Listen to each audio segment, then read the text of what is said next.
যেমনি হত্যা করছে আমিও চাই মেয়ের যে আমার মেয়ের এমনি করছে তারাও তো ফাঁসি চাই।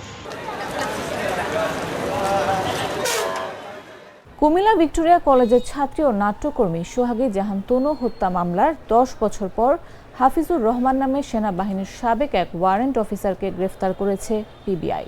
পরে তাকে কুমিল্লা আদালতে হাজির করা হলে 3 দিনের রিমান্ডে দেন আদালত। বুধবার বিকেলে কুমিল্লার senior judicial magistrate Mominul Haque এই আদেশ দেন। বিষয়টি নিশ্চিত করে পিবিআই তদন্ত কর্মকর্তা তারিকুল ইসলাম জানান, গোপন সংবাদের ভিত্তিতে মঙ্গলবার রাতে রাজধানীতে অভিযান চালিয়ে হাফিজুর রহমানকে তার বাসভবন থেকে গ্রেফতার করা হয়। পরে বুধবার বিকেলে তাকে কুমিল্লার সিনিয়র জুডিশিয়াল ম্যাজিস্ট্রেট আদালতে হাজির করে 7 দিনের রিমান্ড আবেদন করা হয়। পরে বিচারক মমিনুল হক 3 দিনের রিমান্ড মঞ্জুর করেন। এ সময় আদালতে নিহত তনুর বাবা ইয়ার হোসেন, মা আনোয়ারা বেগম ও ছোট ভাই রুবেল হোসেন উপস্থিত ছিলেন। 11 বছরের মাথা ধরা হলো এই একজন আসামি। তো আশা করি যে কষ্ট করছি বাজান যে বিচারটা পামু।